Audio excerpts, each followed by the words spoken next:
You are about to hear Catch-22 by Joseph Heller, read by Matthew Marks. Copyright 2014, BN Publishing. Online at bnpublishing.com.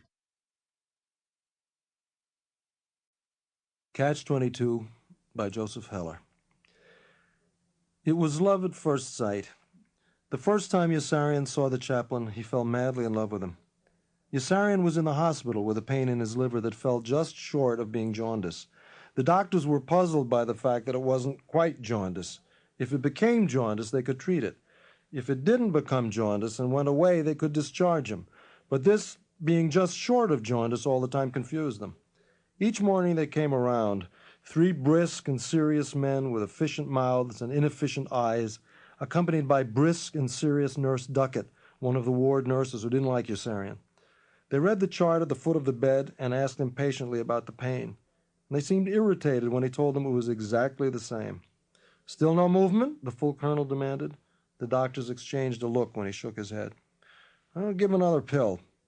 Nurse Duckett made a note to give Yossarian another pill, and the 4 of them moved along to the next bed. None of the nurses liked Yossarian. Actually, the pain in his liver had gone away, but Yossarian didn't say anything, and the doctors never suspected. They just suspected that he had been moving his bowels and not telling anyone. Yossarian had everything he wanted in the hospital. The food wasn't too bad, and his meals were brought to him in bed. There were extra rations of fresh meat, and during the hot part of the afternoon, he and the others were served chilled fruit juice or chilled chocolate milk. Apart from the doctors and the nurses, no one ever disturbed him. For a little while in the morning he had to censor letters, but he was free after that to spend the rest of each day lying around idly with a clear conscience.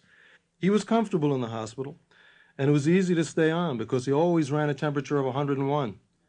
He was even more comfortable than Dunbar, who had to keep falling down on his face in order to get his meals brought to him in bed. After he had made up his mind to spend the rest of the war in the hospital, Yossarian wrote letters to everyone he knew saying that he was in the hospital but never mentioned why. One day he had a better idea.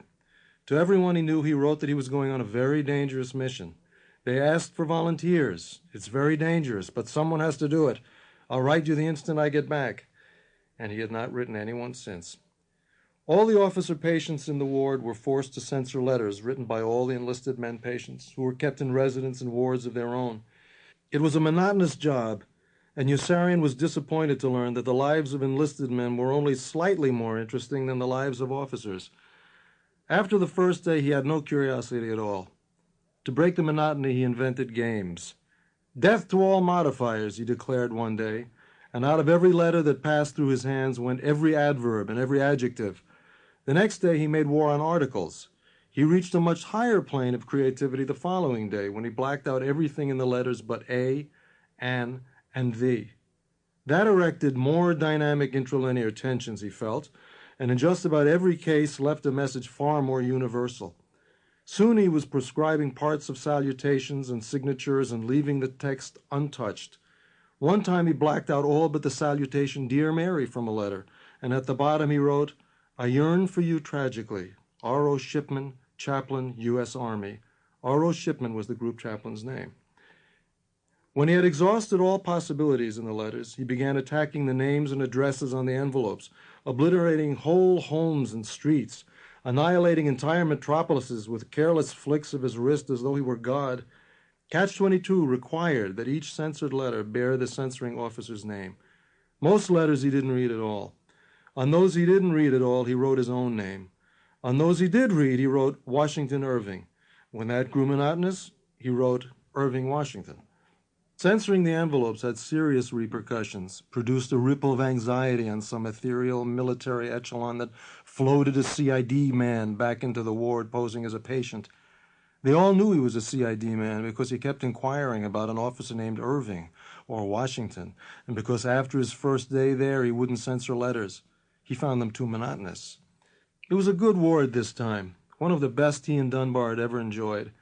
With them this time was the 24-year-old fighter pilot captain with the sparse golden mustache who had been shot into the Adriatic Sea in midwinter and not even caught cold. Now the summer was upon them. The captain had not been shot down, and he said he had the grip. In the bed on Yossarian's right, still lying amorously on his belly, was the startled captain with malaria in his blood and a mosquito bite on his ass. Across the aisle from Yossarian, Sample complete. Ready to continue?